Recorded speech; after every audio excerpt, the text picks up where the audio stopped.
Good morning, and what is going on? We are going to tackle another fun project here on the Ram, Project Azrael, if you want to call it that.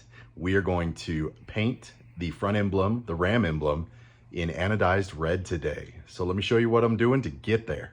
A little housekeeping.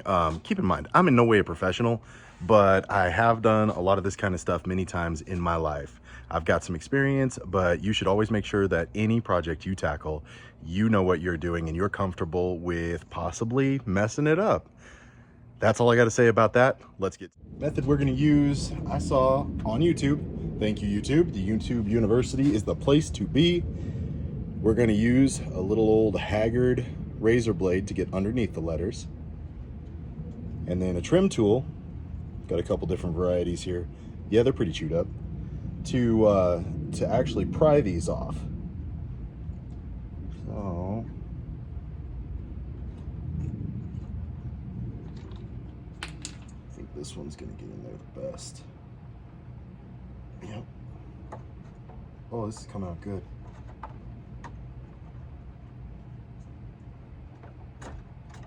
Definitely. That's the back side of each one of, well, I don't know about each one, but of the R.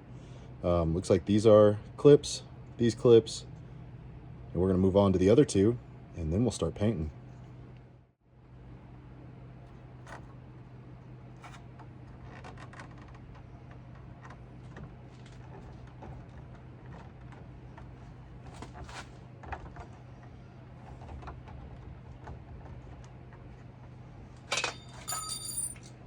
Yeah. So that other one came out a lot easier than this. Now, we'll just keep working it. You can see the stud, there we go. That's the stud we wanted to pop off. So we're gonna do the same thing on this side.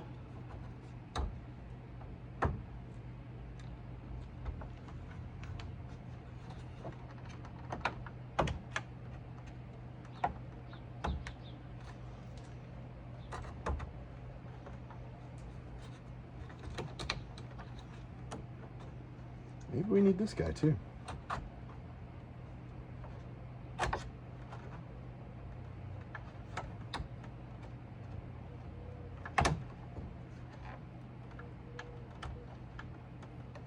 Whew. I mean, they're pretty robust. They're not easy to break. You don't want to break anything, you don't have to. Perfect. These clips came out okay. These two broke off, and that's totally normal. With these are clips that'll sit back in and hold itself in place. Not too worried about it. Can always use adhesive if you're worried about it. Just a little dab will do. You know, some of that polyurethane or black stuff, any of it'll work. Just gonna give you a quick tutorial on how I like to prep for paint. We've got our pieces. This was the hardest one to get off, and only because these areas are super thin. You can see where the pins are located.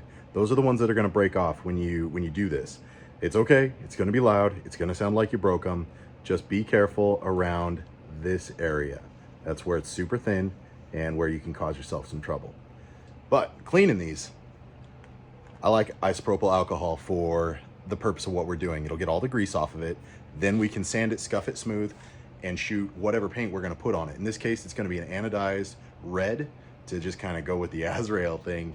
And then we'll clean it, scuff it, clean it, shoot it, let it dry, and then put these back on a little later this afternoon. So we do have to go get some paint. Let's go over to the AutoZone. That's where I get it. You can get it on Amazon, but let's do this. Here we go. It's been a hot minute since I worked on this workbench. What we're gonna do now, after cleaning them, we used a little alcohol to clean them. I'm gonna take a green Scotch-Brite pad, and we're just gonna scuff the surfaces. See how that's changing it? Taking away that shine. What this is gonna do is it's going to allow the paint that we're gonna shoot onto it to adhere better and give us a longer lasting result. And might even, I actually have a plan on it, it's gonna smooth out some of these rough spots here, just from 20,000 miles of normal everyday riding on the freeway, riding around town, catching rock chips, normal stuff. Even bugs will chip your emblems and paint if you hit them hard enough, fast enough. So make sure to get in all the small spots. Take your time. There's no need to rush any of this. And with painting anything, emblems, the car, wheels, the not longer you take, the more patient you are, the more you do the job right, the better it's going to come out. 90% of the quality of the job when you're doing paint work is the prep. And then 10% is the paint you're using and the application. And of course, letting it dry. I've been guilty of it so many times. I would do a project like this and not wait long enough for it to dry. And then you got smudge marks and have to redo it or just live with it. Either way, totally up to you. But good tip, 90% of the quality of the work that comes out of a paint job is in your prep work. So now we're gonna do the inside. This is probably the hardest part on these particular emblems. You know, I imagine a Toyota emblem is really difficult. They put a whole word into one emblem. If you look closely, you can see that they spelled out Toyota in it. Cracked me up the first time I saw it, first time I recognized it. Like, it's really incredible that you got that much detail into an emblem.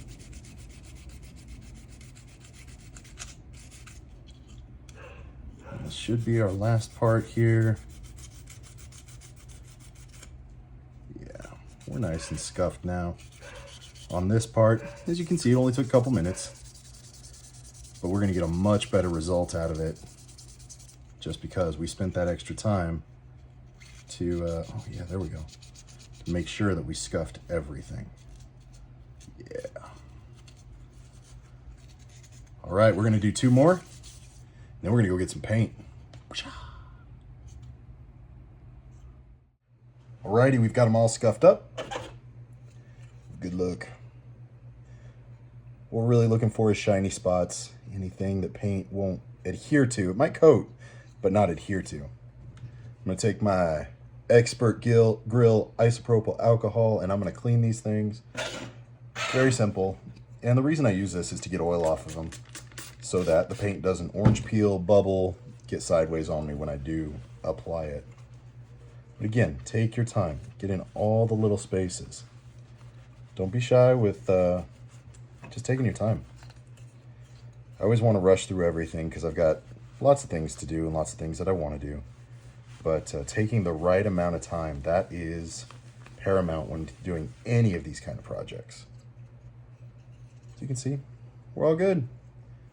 I'm going to do that to the rest of these. Just give them a quick shot. And I know you can see the workbench and how it dries really quick, all by itself. And that's one of the beautiful things about alcohol. You don't want to use it on everything. Rubber pieces, it's really not good for. It'll dry them out. Maybe good like once, but if you keep using it, you're going to eventually dry out your rubber pieces. And they're going to crack, do bad things.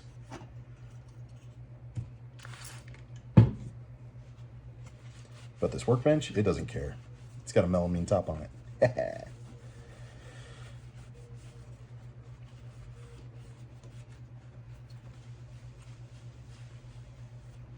Okay, here we go. R-A-M. RAM. Now let's go get some paint and get this going. All right, we're ready to paint. This is the paint we're going to be using, Duplicolor Metal Cast. It's one of my favorites. It's been around forever. They do make a primer base coat that you can use. I don't think we're going to need it on this one. We'll just make a couple of real light coats before we apply some heavy coatage. This stuff really works well. It can go onto bare metal. When you're doing bare metal, I would say use the prime coat just to make sure you get some adhesion. A couple of really fine coats. I've got some incredible weather today for this. It's warm, dry, and there's no breeze right now. I know later this afternoon, being in northern Nevada, we're gonna get a little bit of wind movement, but nothing crazy. So we'll let that dry for a couple of minutes, apply a few more coats, and then we will have our finished product. We got about 3 misting coats on this already. You can see that there's still some light spots, which is totally okay,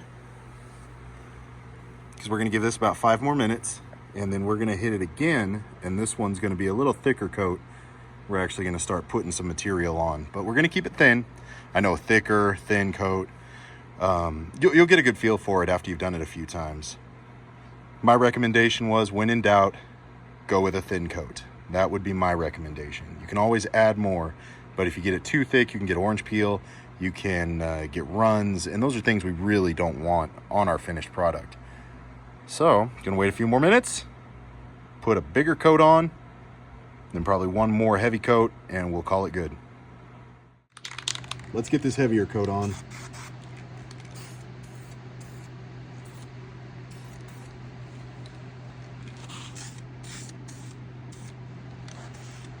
Just real smooth, sweeping motion for the paint.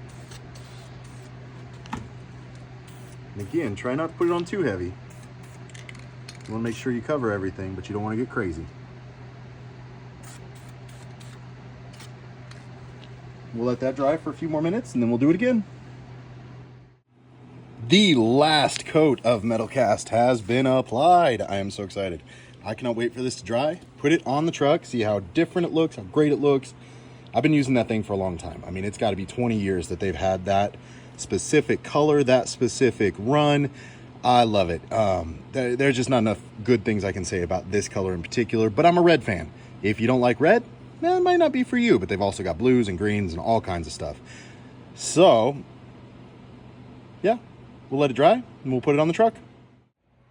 Oh yeah, here we go, guys. All done. Clipped in, painted up, looking nice. Gosh, I love it. I love it. I love it. It's an easy mod. The worst part about it is waiting for the paint to dry. So we're all done with the painting of the Ram logo. I don't know what's going to be next, but we're going to do another project next week. This is pretty rad, guys. And the only thing that it really costs you is some spray paint, maybe some green Scotch-Brite to get them scuffed up, and a whole lot of patience. That's the hardest part about the paint mods, is the patience, letting it dry so that you don't mess it up when you're putting the parts back together. If you have any questions about what I did, put them in the comments, hit me with a DM. Please give me a like and consider subscribing if you like what's going on here and want to see more videos just like this one. Later.